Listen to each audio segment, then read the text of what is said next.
Welcome to the Dry Bones Podcast. Welcome. All right. What's going on, buddy? Not much. But before we get too far, remember to go to Facebook, Instagram, like, subscribe, tell your friends, tell your family, Share tell it. people you don't like, tell everybody. Rate it. Rate it on iTunes. Or podcasts or Apple Music or wherever. Just rate us. Give Do us a all good the rating. things. 11 out of 10. Takes half a second. Okay. All right, what's the topic today, Mr. Dowell? Let's talk about man stuff. Man stuff. What better way to start man stuff than talking about football? Makes me want to steak real bad. Although I don't really want to talk about football because I'm really disappointed after the Chiefs' performance. You should be. Oh, you didn't even watch it. I know, but I heard all about it. I know. No, we do want to talk about what's happening with John Gruden. Kind of an interesting situation. For those of you who don't know, John Gruden was the head coach for the Las Vegas Raiders. I still say Oakland. Mm-hmm. He came back. He's a Super Bowl winning coach, I think, with Tampa Bay, I want to say. Yes. And then he was the Monday Night Football host for a few years, then was not doing anything for a few years, and then he went to the Raiders and signed like a huge 10-year, $100 million contract. It was like a crazy coaching contract. But in light of recent events, it has been brought to the NFL's attention about some emails that were written, and John Gruden is now no longer the head coach as the Raiders because of emails that he sent 11 years ago when he was not employed by the NFL. And yeah, he used some words and he used some descriptions of people that were not Derogatory terms. Yeah, they were not very nice things to say, and because of that, he's now been terminated or resigned or forced to resign. We're not really sure on all those details. Yep. But it's an interesting thing because we are today. Whoa, we're good. We are today going to talk about masculinity, and it's kind of this interesting thing because what we're going to focus on is kind of worldly masculinity versus what the Bible actually tells us that true masculinity should be, or what a Christian man should look like. Mm-hmm. And in the face of that, you have this manly man football coach who is now caught up in quite a situation because of his words. And it's just like, honestly, like, I don't want to condone anything that he said. Don't necessarily agree with the speech that he used. He could have been a lot smarter about that, but man, I am just like sick and tired of. I'm tired of sitting here and watching people completely lose their entire careers over mistakes from the past. And you got a large fly on your forehead. I just want. There you go. Anyway, wanted to get that out of the way. Please continue. I was all I could focus on. But like I'm just kind of sick and tired. Like today's world, nobody's perfect. Nope. Everybody has issues. Everybody has dirt in their past, and we have to like we want to treat everybody like they should be perfect. And so as soon as any type of mistake from someone's past now gets brought up, it's like we have to completely cancel them. We have to be done with them. We have to remove them from their seat of power. We can't. And like there's times where I think that's necessary. Sexual abuse, like obviously if you find out someone's like committed murder, like there's some very serious crimes out there that should be. But man, like holding a man accountable for words he said in an email, like 10 I said, years ago? they're not good words. Definitely, like there needs to be some punishment involved. But I think losing your entire career, because it's like, who's going to pick him up and hire him now? Probably nobody because of this. Okay. I got a question for you because this is a term you don't like, but I use because I believe it's real. Toxic masculinity. Do you believe that this is toxic masculinity that Gruden is exercising here in these emails where he's calling people, gay derogatory terms and even being accused of even racial slurs, which may or may not be true, but still. Do you think that's toxic masculinity bleeding into this man's workplace? Well, you're right. I don't care for the term toxic masculinity. Like to me, there's just toxic people. But it's like anytime it's a man doing. I disagree with that, but okay. What about this is him what about this is him like pushing out his manliness in a way that's... Oh, that's what I'm asking you. Do you think it's toxic masculinity? No, I don't. You don't think what this is toxic masculinity? No, I don't. I think it's a guy who's known as a hothead. Okay. Who was probably heated in an email. We've all been there. All right, so let's discuss toxic masculinity at the root of that then. Because I feel like that is something that in a regular workplace wouldn't fly, but because it's football and it's the NFL and it's a man's world, I think that stuff flies more. And I think that is locker room talk. I think that's toxic masculinity because then they live their lives that way. Is it worth being fired over? I don't know. I think his chickens are coming home to roost. Let me turn the tables. Let me turn the tables. Okay. Have you ever made any type of derogatory comments? Oh, absolutely. I'm not saying that we own a business together. Yeah. Have you said words that are grounds for me no longer working for you or with you? Yeah, I have. And so have you. No, you're saying that because of things you've said, we shouldn't be working together. What you should be removed from. So what you're saying? So like you want us to admit? You want us to say? No. Like, I'm asking you specifically the things that you've done in your past. Should I hold you so accountable for those actions that I need to have a talk about you being removed from our construction company that we own together? No. I don't think that. But just like the Bible says, like, you're not free of men's judgment in the world, even though at the end it's only going to be God's judgment that matters. This is a result of men's judgment. Well, okay, so let's set the record straight. So if I was to get caught in the wake of my own past transgressions coming back to bite me in the butt, I would say that maybe I do deserve to be kicked in the stomach and have a gut check for it because I shouldn't have acted that way. Gruden right now is admitting that he should have known better. So according to that, what you're saying is right now, then you should step down as half owner of our company because of the transgressions that you've had in the past. Committed in the past. No. This is literally what you just said. No, that's what I'm saying. I don't think that, but that doesn't make us free from the judgment of other people. But what does it matter if it's a small company that me and you own versus a national company like the NFL? Well, I only have to worry about you. He has to worry about a viewer audience and millions of dollars and all sorts of other stuff pouring into it. Looking at the camera right now, we have our 14 listeners. There's that weight is not on us. So let me put this out because if someday in the future me and you ever get well known because of this right here, okay, I'm going to go ahead and publicly admit to the camera, to the people, to everyone listening, I am guilty of using and abusing women. Okay. I've looked at pornography before. I've used illegal drugs before. I have used racial slurs and terms that I regret. I've used anti-gay, anti-trans, anti-any of that stuff. I've used all of those words in the past, and I'm sorry, truly sorry that I've done that. I really am. There are things about my past where I've done very wrong. I've stolen things. I've broken into things. I've stolen money from people. I've done all sorts of things like that. So I'm putting that out on the table right now. Some of my offenses could have landed me in jail. Would you say that that's in the last 10 years? Because I'm gonna lead to something else.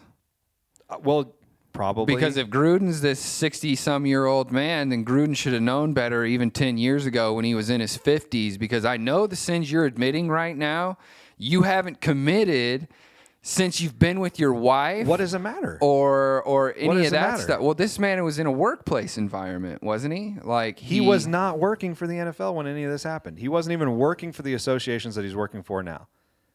So that would be exactly like the situation I'm in or anybody else. All right. I have a problem with it. I have a problem with it. I think it was toxic masculinity, and I think that starts from the tip of the iceberg of our country's love for football and prioritizing that over, I'm going to say, the sanctity of human life again, because I like to say it. I just disagree with it. Football is toxic masculinity, hands down. I'm going to crap all over it right now because... Well, then you have to... Every sport... No, I wouldn't say every sport. Basketball doesn't exude it? Baseball players. Do you think baseball players and basketball players sacrifice their state of physical and mental well-being when they play that sport? Yeah. I don't think they do. You think NBA players and baseball players are going home with head trauma, committing suicide, and killing their wives? Because the NFL statistically has that higher than any other group of people. Okay, well, boxing, sports-wise. then boxing and UFC would be thrown in that same thing. Boxing aren't going to the press saying, we need more money because we have head trauma. They know they're getting hit in the head. We had this talk yesterday. Me and you, we talked about this yesterday. I agree with that. Like, I agree. Okay, so then These guys are that's toxic masculinity to me because it starts at the bottom. Why do we care about these $1 million paid men who are saying they're having head trauma, but yet we have fathers that breathe and eat football and coaches so much so that we do not give two craps about the kids that we're putting into helmets in third grade all the way up to high school, and we don't give a flip about the head trauma that those children are caused, all in the namesake of winning a football game. No, now tell me how that's not toxic masculinity, because that's exactly I think that's what bad it is. ethics. I don't think it has anything to do with Okay, toxic so that's bad ethics. All right. So do you believe the To NFL me, the has toxic bad masculinity is guys using their power as men, using the things that make a man to gain their own personal advantages over others. That, to me, is what toxic masculinity is. And once again, to me, it's just an ethical issue. It's a man overpowering a woman because he physically can. It's a man trying to exude this idea that he is superior to a woman. I would say toxic masculinity is the stereotype that our country puts on men.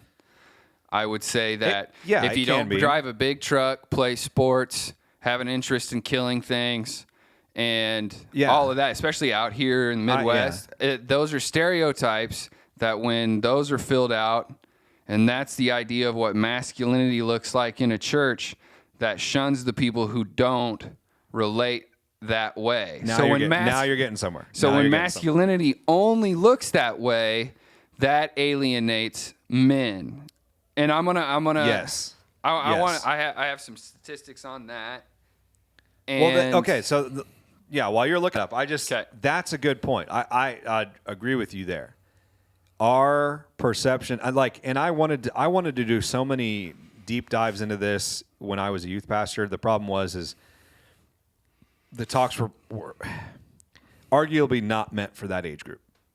Okay. In the ways that I wanted to present them, because we do have this horrible trend in America right now. Well, not just America, in the entire world, of, like you said, what the world says a man is. A man is someone who is big and beefy, or someone who you're a man, depending on what communities you grew up in, you're a man if you're able to tell a woman what she can do and put her in her place. That's toxic masculinity. Yes. Okay. Yes. That's a thing. And I think that that's the prevalent way to be a man. When I say prevalent, I mean that that's the most common way to be a man. Yes. Especially in these groups of like a church setting. And what it is, the only thing that is a self-gratifying idea for the man himself. Okay, so the polar opposite of that, I think, is when we try to completely destroy the construct of what is a male man. When we take men out of the home, take men out of parenting situations, when we allow... I really think men are at the back burner of everything that's going on right now politically, because it's okay for men to shirk responsibilities and just be these toxic masculine things. Well, and I think the result of that is right here in this statistic. With 132 suicides per day, men account for 7 out of 10 of those. And those age groups are 27 to 36. 132 suicides a day, 7 out of 10 so that's are men. Suicides across the nation. In America, specifically. And 70% of them. 70% of them are men between the ages of 27 and 36. Now, when you told me, correct me if I'm wrong, was that men in general, or was that... I thought that you told me yesterday a statistic on white men. In 2016, white males were the 7 out of 10. That's fluctuating now, but in 2016, 70% of all suicides were white males between the ages 27 to 36. See, and that's crazy. But because we've lived in a time like that tells me that toxic masculinity isn't working. Then the masculinity that we send out isn't, because it's like what I said. It's a self-gratifying thing, and you think that you can achieve those things by being the biggest guy in the gym, or having the biggest truck on the road, or the most money at the job, or sleeping around with the most women that you can. The like all the wife. Things that society tells us that's what it is to be a man. That all, it leaves you so empty by the end of the day, because all you're doing is and really you're hurting yourself. It sucks because you're hurting other people a lot in that process, but really you're hurting yourself the most, which obviously would point towards that statistic there. And that's a problem. And part of the problem is, okay, let me ask you this. All right. We'll just clear this fact up. Are men different than women? Yes. There are clear attributes of men that are different than women. Yes. Majority Obviously. of the time, men are going to be bigger bodied, going to be stronger physically.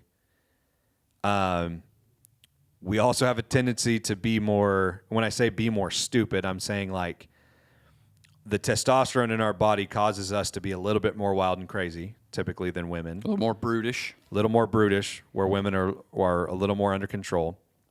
And so society, through the entire time the human race has been around, has been grooming this idea of what it means to be a man. I joked with you yesterday, one of my favorite commercials of all time was a Dodge Caravan commercial, like probably 10 years ago.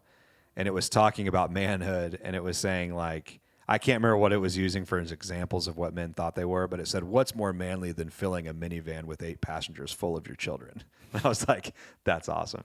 Because really, that's kind of one of your duties as a man. You're a family man, yeah. Yeah, and so I loved that. I wish I could show that clip on here, but... I feel like obviously we say this a lot, but we're having this conversation because we feel it's a topic that needs addressed, that people need to talk about, especially Christians in the church need to address also. Because I still think that I'm going to say it. I didn't really like Craig Groeschel's last book on being a man, because he literally craps on the femininity and the softness that it takes to be a man sometimes. Like, and I'm sitting there like in my own... I would change that term. All right, not femininity, whatever. Yeah. But the thing that I most often think of when I'm thinking of these tough men that I have looked up to, that I think are these great, upstanding, I'm going to call them men, like real people I think are real men, the moments that they impacted me the most are when I watched them break down and cry. When they would... I watched them let themselves be vulnerable to a point that a message was sent across, a bigger message than I've ever seen sent across at a football game, at any sort of masculine, like, let's get in the dirt and be men sort of thing, all right? Yeah. Like, when those men get quiet and reserved and you can see them working on something emotionally... those are when those men impacted me the most, for sure. Like I remember those men being vulnerable, and then the impact that had on the people around them. Well, it's and the term is like that we've tagged it, and it's kind of an inaccurate term, is softness. Mm-hmm. We're raised that we can't be soft, and I agree with that logic to an extent.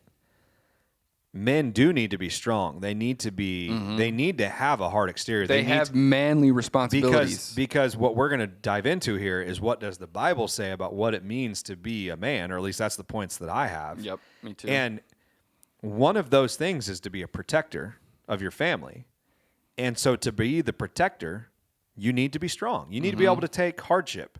And so men do need to be strong. They need to be hard. They need to be strong-willed, whatever you want to call it. But that doesn't mean that that's all you have to be. Mm-mm. Like, we're also emotional beings. Well, like you say softness, and this ties into what you're saying about being emotional, is I looked up tenderness in the Bible. That was the word I was looking for. because here's something I didn't realize. You know, most often you hear bosom, you think of women. Yeah. Is it Isaiah? Yeah, Isaiah 40:11. It mentions he, the shepherd, bringing the sheep in his great arms, bringing them into his bosom and loving them.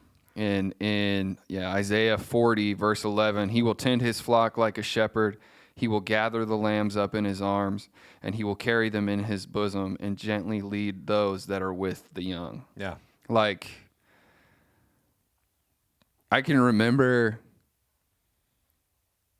being told to be a man and hating it, and I can remember a man picking me up out of the dust and brushing me off and be like, go get him, Tiger. And that was way more effective than like, come on, be a Quit man, crying. nut up. Yeah. Like all that stuff that Yeah. comes with, I'm going to say locker room talk, because I still have issue with the coaches that we had when we were younger, because there was never any TLC in anything they ever did. It was so masculine. And then we sucked as a football team, I'll say, and I want to blame them, and I still have a little bit of a chip on my shoulder about it, and I'm working through that. But I have a serious disdain for the men that think being a man is those things. Well, because you do more damage than you do good. Yeah. And if we're going to emphasize what being a man is all about through the world of sports, then I'm sorry, we're all going to end up where John Gruden is. Yeah. No, I agree with that. I think about this with my kids, and if you go back and think of your childhood, and I apologize, because for some people you might not have this in your childhood, and it probably caused damage. Actually, I would guarantee it caused damage. But I go back and think of those times as a child. You need to be nurtured as a child. There's time to be, there's time for punishment and hardness and everything like that. But I can remember a mother's always going to be there to embrace. Well, not always, but most oftenly a mother will be there to embrace her child. Men are not always that case. My dad's a pretty tough, rough guy, but he does have a heart. And as he got older, especially when my mom had a girl, that really softened my dad up. And I saw a side of my dad then that I'd not really ever seen before. But my dad was not unwilling to hold his sons and to care for his sons. I still remember to this day. I know my mom took care of me a lot when I was sick, but I still specifically remember a day when I was really young when my dad took care of me. And for whatever reason, that stands. Sorry, Mom, but that memory stood out more to me, that Dad was at home taking care of me when I was sick, because I also remember I threw up all over him. But and then I look at my own son, and my son craves to be held. He's almost more of a cuddle bug than my daughter is. And what does that do to a child when they just want to feel that protection and that love? And no, we can't. Cuddling's not what men do. I can't have that type of softness. And that right there impregnates this idea into a child's mind that that's what it means. And then we're surprised when that kid gets older and he starts fighting and trying to assert dominance, and then he's seeking that out elsewhere. But then he ends up, doing the same thing to other people and worse. So then he starts abusing women. Well, and I'm glad you bring that up, because that's what Jesus did. Jesus literally came in and turned what even the disciples thought was a good man on its head. Yeah. Completely flipped it over. I have so many sticky notes. But you were prepared today. Even when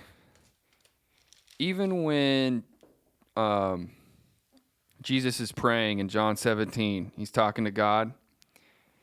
He says in John 17:12, while I was with all of them, I kept them in your name, which you have given me. I have guarded them. And he's talking about the disciples. I have guarded them, and not one of them has been lost except for the son of destruction, which was Judas. Yeah.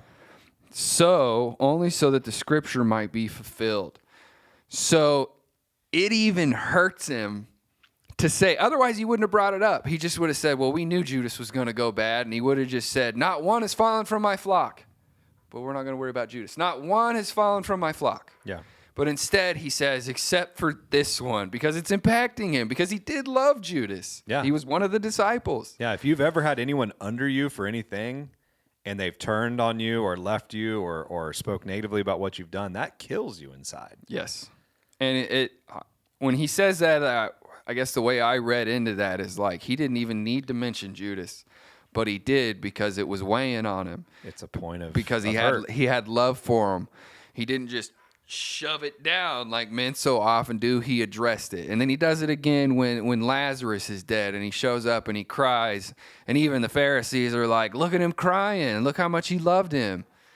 And like, that's incredible to me because ultimately he can go over there and touch him and bring him back to life. But he loved him so much that he was still brought to tears. Well, and think of that too. That has a profound impact on two things. One, it shows that example of what it means to be a man. But we're also talking about Jesus, the creator of the universe, who knew that he was going to raise Lazarus. Yes. And yet, he still wept. Everyone talks about it. It's the shortest book in the Bible. Jesus wept. Like, I think there's a reason that's separated in itself.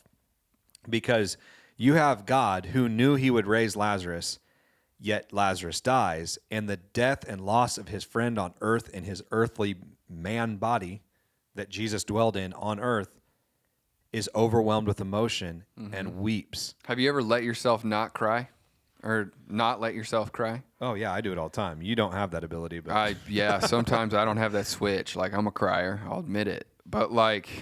Anybody who knows you knows that you're a crier. But I've also shoved it down and felt terrible about it. Like, it just sits in my stomach, and I'm like, I just have to get over this instead of actually being honest. Like, I mean, you're talking about a person that shall remain unnamed in their work environment, and a lot of family tragedy has happened, and they literally have never taken their own time to like process and grieve.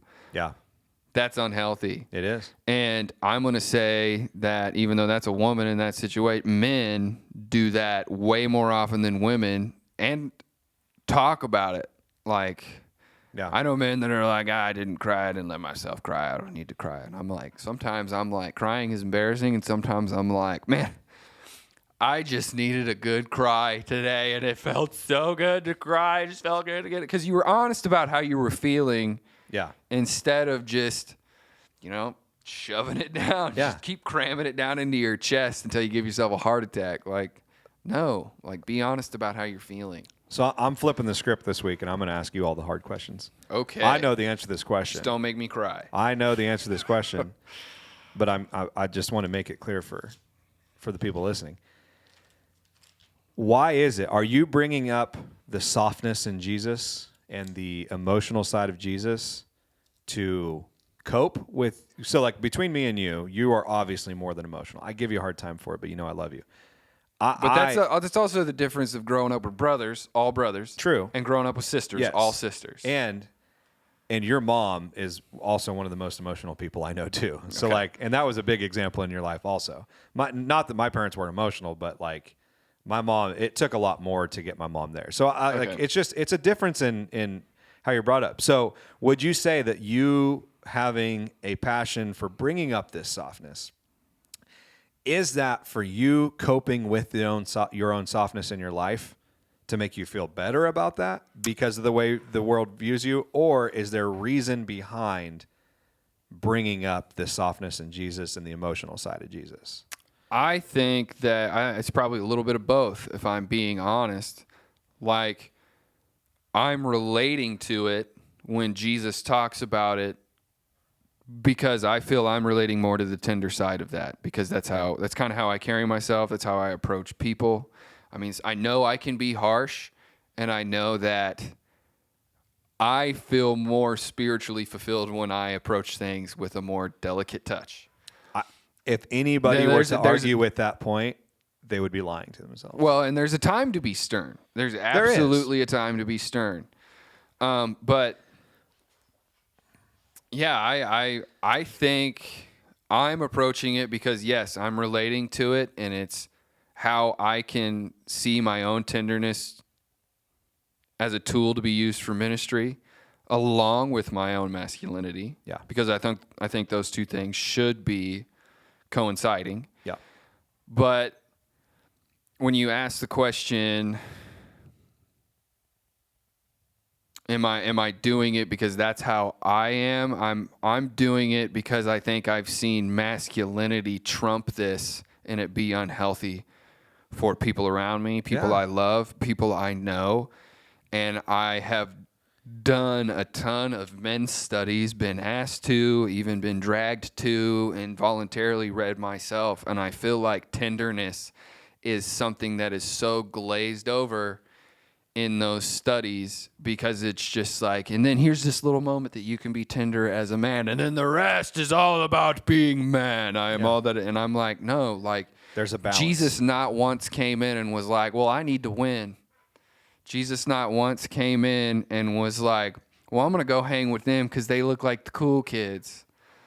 Like, no, he approached people in a more tender way. I even have that. It might be the one I just had. Luke might just flip past it. Luke 5:30.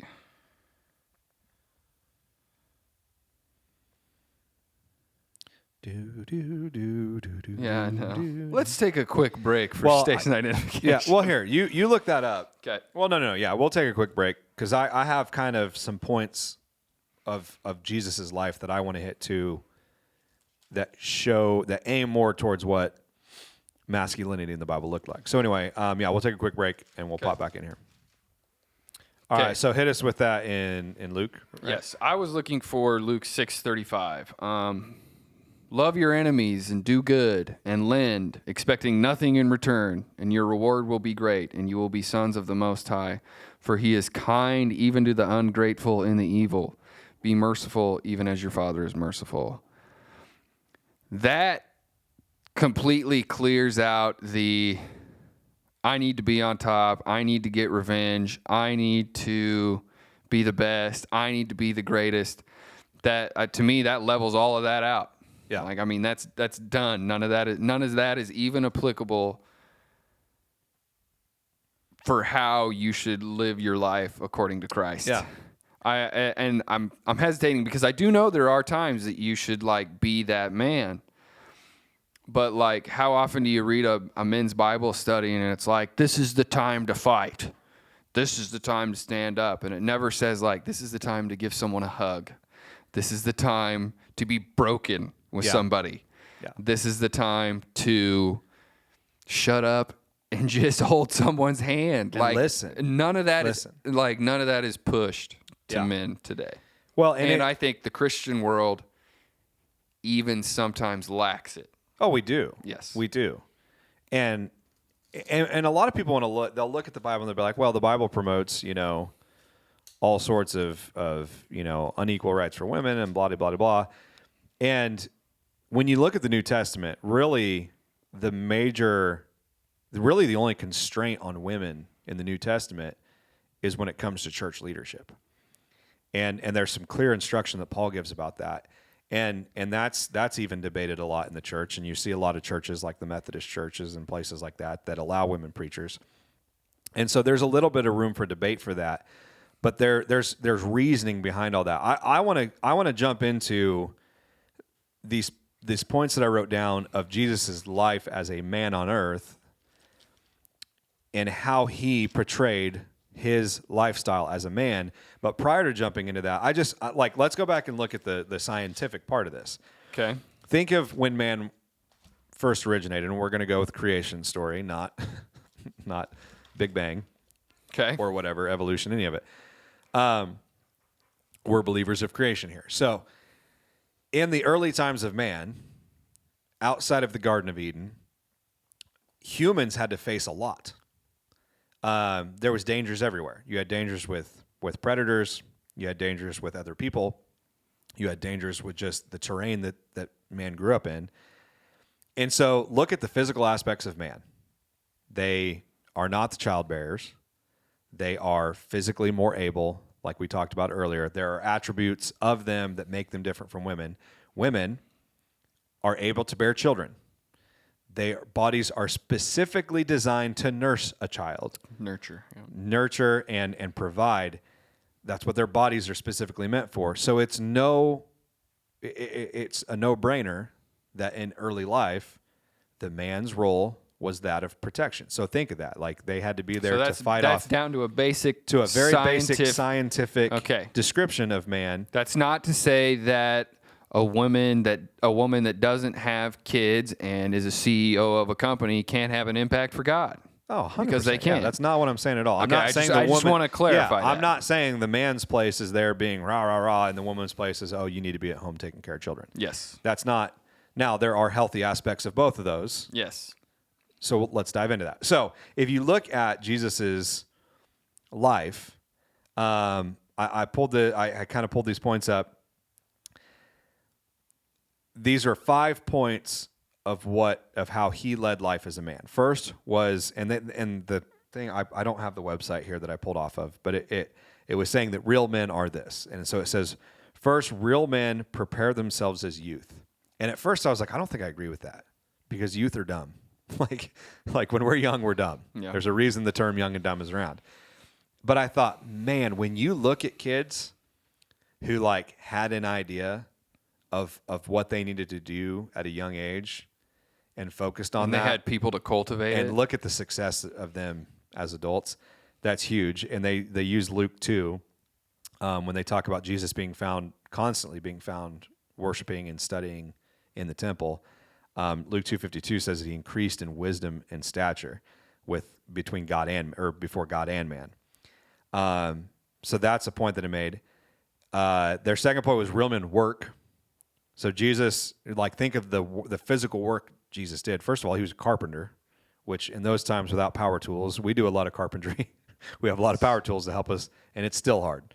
He did it all with hand tools. He worked hard for a living. He still had to provide. Even though he's Jesus, he still had to provide.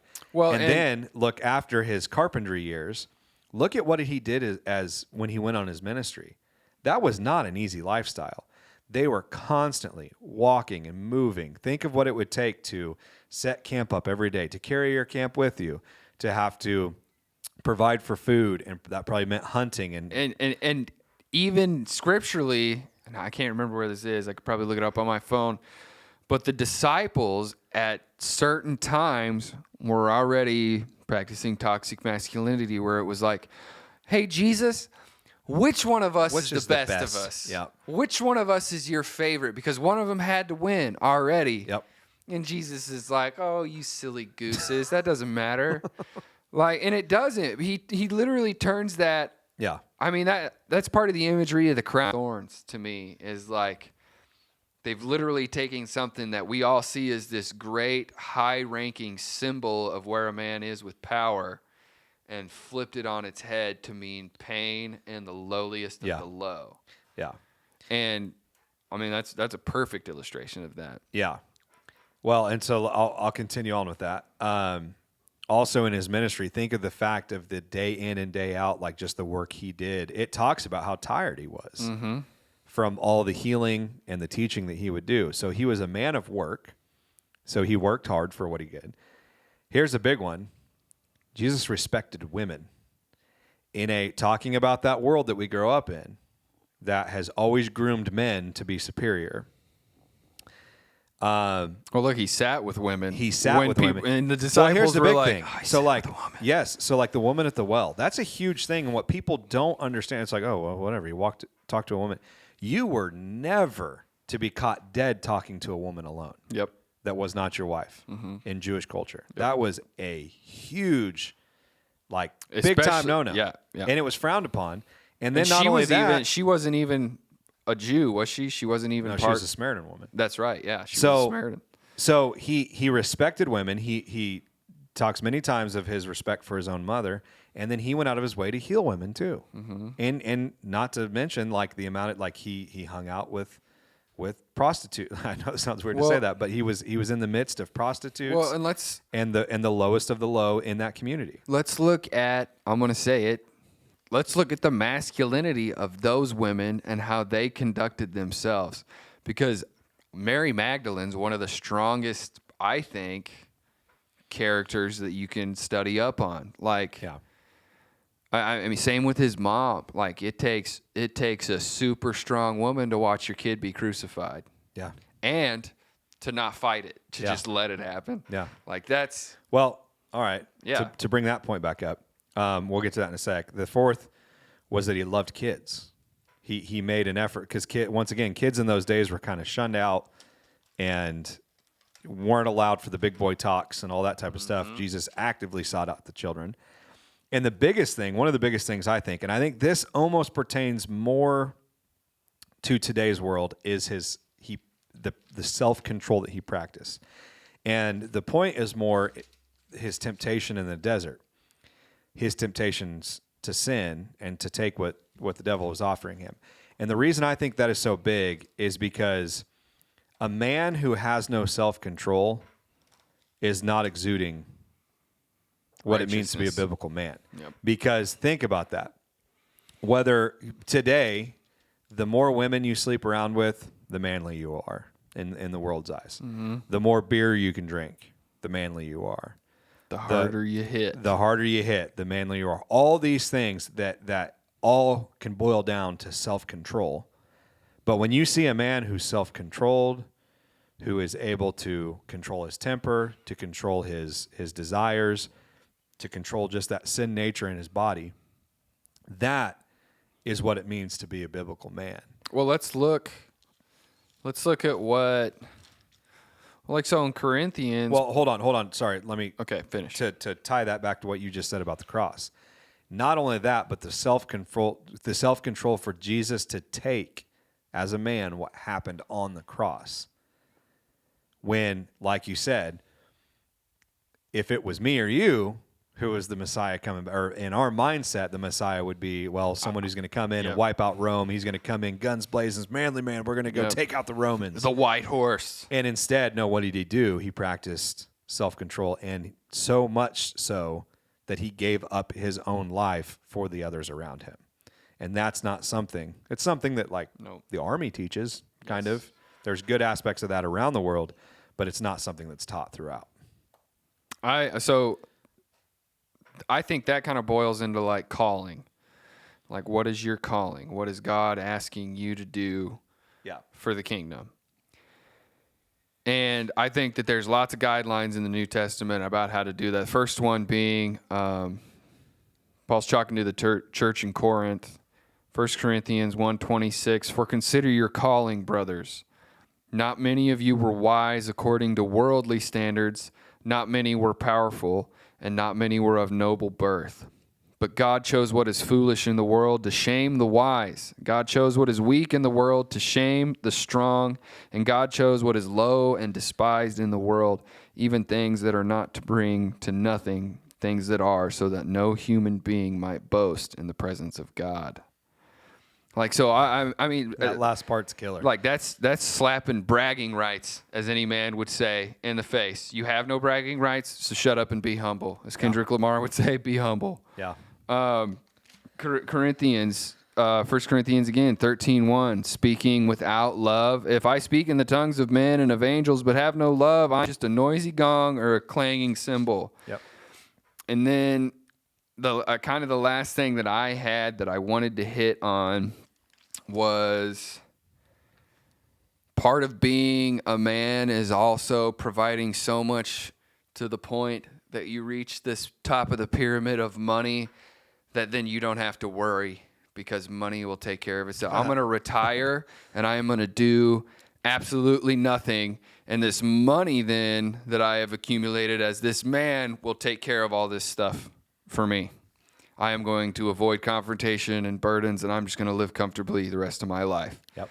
That is not biblical. Galatians 6:2.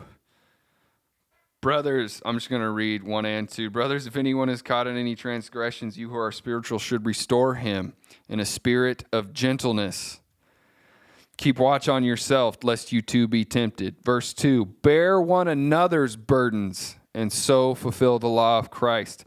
For if anyone thinks he is something when he is nothing, he is deceiving himself." So you're called to bear burdens. You're called to bring yourself down and to pull others out of the muck. Ephesians 4:31 and 32, tenderheartedness. Let all bitterness and wrath and anger and clamor and slander be put away from you, along with all malice, and be kind to one another, tenderhearted, forgiving one another as Christ forgave you. And last but not least, 1 Peter 3, 8 through 10. And this is the one I really like. Finally, all of you have unity of mind, sympathy, brotherly love, a tender heart, and a humble mind. Do not repay evil for evil or reviling for reviling, but on the contrary, bless. For to this you were called, that you may also obtain blessing. Like, suffering brings righteousness. If you're trying to be so domed in that you're not going to struggle, that's stupid. Embrace the struggle. Blessings come out of struggle. Lessons come out of struggle. Like, now you have to be truthful about what you're struggling with and honest and upfront about it. But like, in this country, it's all about packing it down into your chest and like, hey, guys, men, we can't do that. Like, I probably shouldn't cry as much as I do, but like, for goodness sakes, some of you ought to cry at least once a year just to get it out. Like, look in the mirror and have a cry. I just think to be so manly. We got a tearjerker coming up, so yeah, it's just to be so manly that you don't ever care about the well-being of others. That kills me. One of the articles I read in preparation for this was like, other than salvation with Christ and helping bring people to that relationship, God is asking you to always leave things better than you found them. That's people, that's your environment, that's your workplace, that's your hobbies, that's the way you talk, that's your children. Always be leaving it better than what you found it. Yeah. Don't go in and take and leave. No, you go in and give, and maybe through blessing, you'll get what is coming to you. Like, yeah. It's, yeah. Are you passionate about this or what? I am, yeah. Got lots of zeal. Well, we have this talk a lot, and I love that you have turned out the way that you are because of how we grew up, and not that there was anything wrong with the way we grew up, but we definitely grew up in a community where it's all about you got to be a man, you know, and so as you're reading through that, I'm just like as you're throwing things out there, I'm like thinking of the contrast between. I'm thinking about the contrast between what you're reading and what the world says. And it made me think of this. I'm going to read in Ephesians 5. It says, look carefully, and once again, look at the contrast for what the Bible is actually telling you right now versus what the world says that you should be. So it says in Ephesians 5:15, it says, look carefully then how you walk, not as unwise but wise, making the best of your time because the days are evil. Therefore, do not be foolish, but understand what the will of the Lord is. Do not get drunk with wine, for that is debauchery, but be filled with the Spirit, addressing one another in psalms and hymns and spiritual songs. Then if you skip down, it talks about wives. It talks about the wife's role to the husband, and there's a place for that. But right now, I want to talk about the man's role because men want to focus on what that says. All they look at is wives submit to your own husbands, and that's where they stop reading. That goes way beyond that. It's not what we think that means. But in verse 25, this is where we stop reading. Husbands, love your wives as Christ loved the church and gave himself up for her, that he might sanctify her, having cleansed her by the washing of water in the word. How many of us spill the word onto our wives daily? So that he might present the church to himself in splendor, without spot or wrinkle of any such thing, that she might be holy and without blemish. In the same way, husbands should love their wives as their own bodies. He who loves his wife loves himself, for no one ever hated his own flesh, but nourishes and cherishes himself. For no one, but nourishes and cherishes it, just as Christ does the church, because we are members of his body. Therefore, a man shall leave his father and mother and hold fast to his wife, and the two shall become one flesh. This mystery is profound, and I am saying that it refers to Christ and the church. However, let each of you love his wife as himself, and let his wife see and respect her husband. And then it goes on to talk about children. Well, but like, your duty is to love. Here is to love, and it's not point out your wife for every flaw that she's ever made. Nope. That's what Adam did in the garden. The woman made me do it. Your goal, your duty as a husband is to make her clean. It's All right. So pour on her the word. Not that wives are supposed to not sit there and do their own studying or their own looking into what Jesus is telling them. That's not what it's saying here. But the man's duty is to protect and anyone who's married knows that you don't do that by not showing love and compassion for your wife. I fail at this too. I'm not perfect. Like I'll admittedly I do. Like I've messed that up in the past. But it's just so opposite from what the world tells us. Exactly. Let's go back to the very beginning let's go to Genesis. And ladies, I'm gonna lift you up here a little bit, because God even says it's not good that man's alone. You know, like he looks down there and he's doing all these jobs and he's like, this isn't good. He needs something.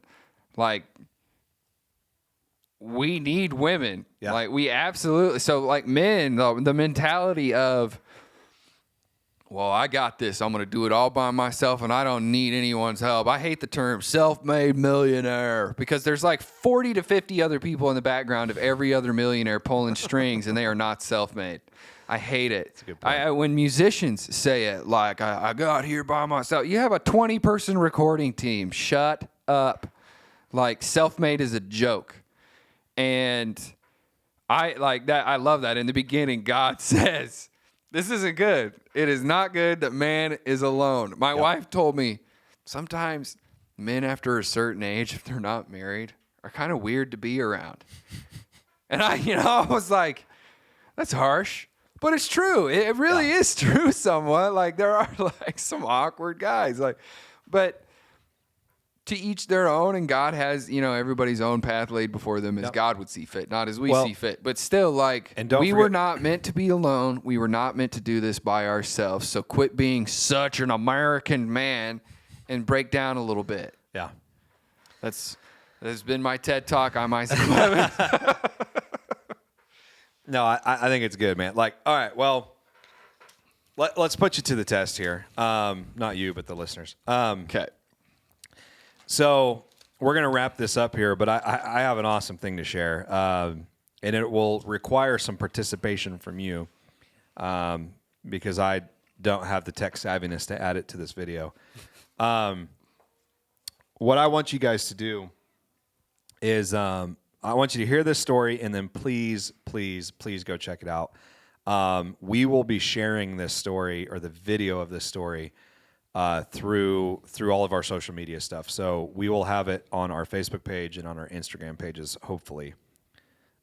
We're probably going to have to rely on Sam for a lot of this, because this is Isaac's wife, because I think I can get it done. But anyway, so this just happened, and it just, the timing of it, because we plan these out. We don't plan them out to a crazy extent. It's like 2 or 3 days tops.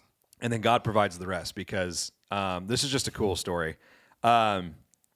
Most of you guys know by now that I joined this hunting group last July, or this last July. It's called Buck Ventures, and I'm actually wearing the hoodie for those of you on YouTube right now. Shameless plug for the Woodsman. For the Woodsman show. That's the show I'm trying to get on.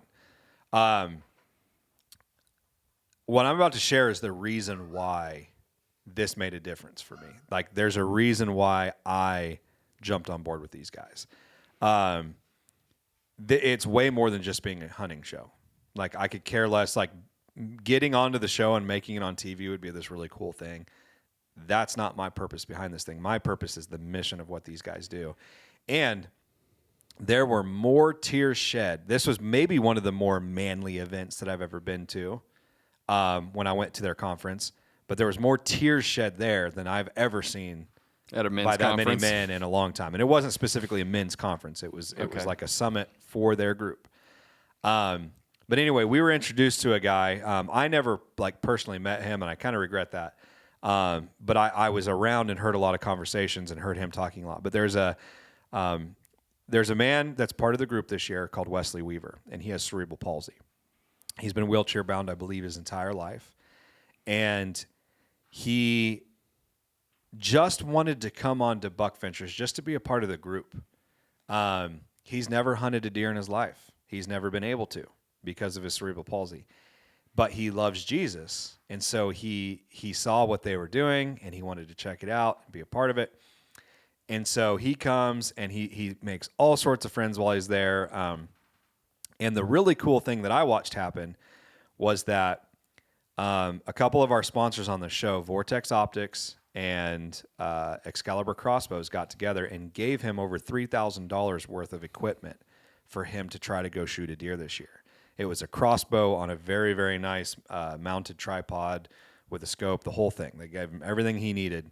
He just needed to show up. Yep. And then what made it even better was Jeff Danker, the guy who hosts the show, personally committed to take Wesley hunting on his prime hunting ground that he has.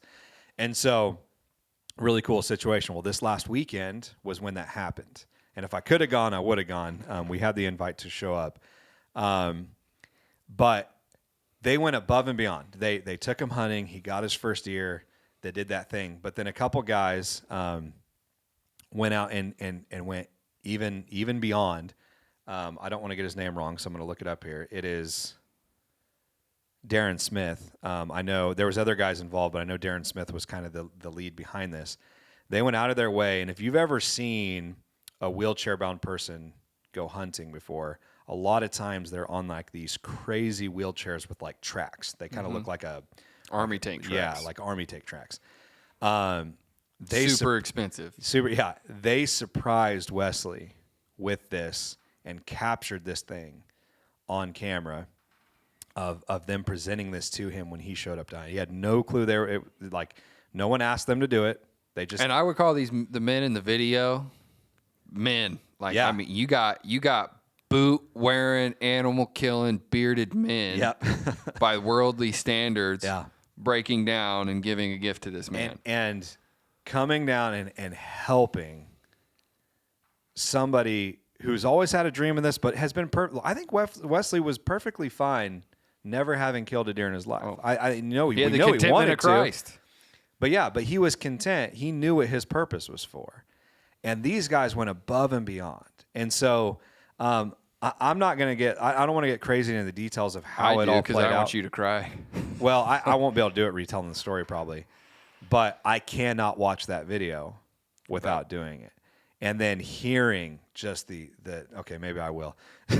Hearing the excitedness in Wesley's voice when they do this. And this isn't to lift those guys up necessarily. I am pointing them out and what it means to be a godly man. And these guys hit it on the head. And I do want some recognition to go to them for their commitment to that. But man, this is about what coming together with a singular cause for Jesus can do for you.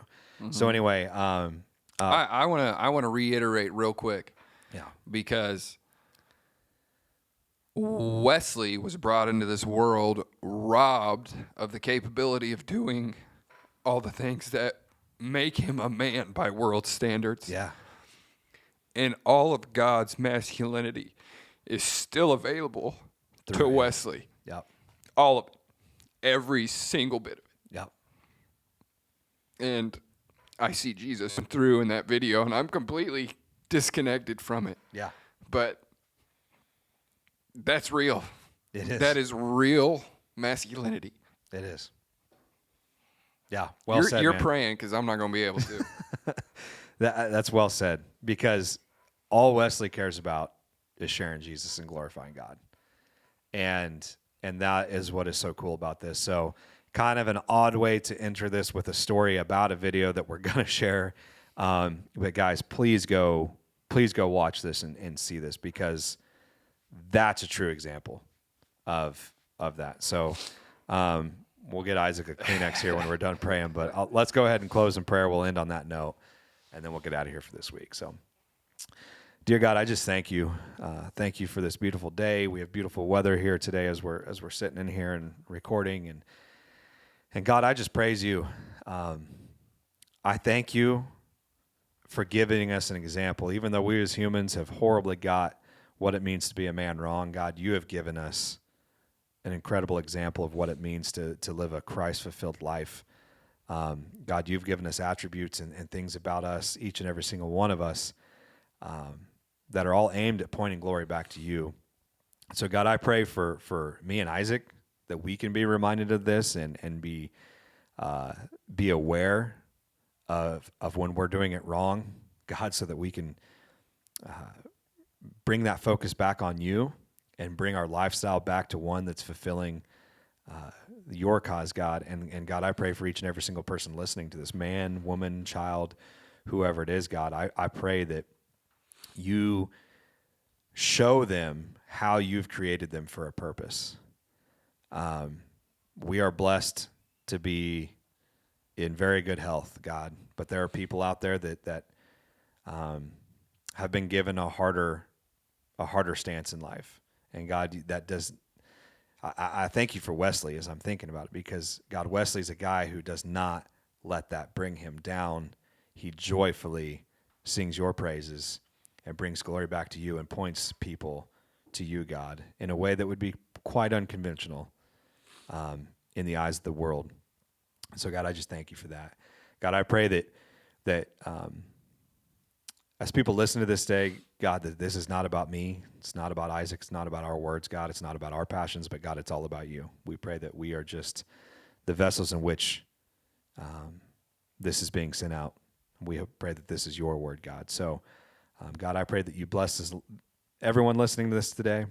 I pray that you make them aware of situations where they can make an impact in their world for you, God. And God, I just thank you for the freedom to sit here and do this. We lift this up in your most holy name, God. Amen. That'll do it. We'll go get Isaac a tissue. We're good. We're good now. Go be a man and cry. Love you guys. Love you guys. Wow! Come on, groove it on. I said, baby, I know you're on a roll. Sweet honey, let's take it real slow.